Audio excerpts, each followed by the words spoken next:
Hi,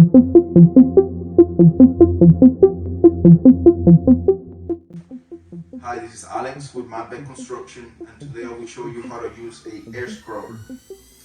So this is the unit right here. This unit sucks all the air inside the room, filters it through a 4-stage filter, remove dust, particles up to 3 microns, and odors and mold. Okay, the way it works is you open this part right here, you can see the filter, unhook the hose, and you connect it, right? Once you're done, you grab one of these hoses, you put it all the way outside the room, extend it up to 25 feet, and you attach it to the exhaust. So what this is gonna do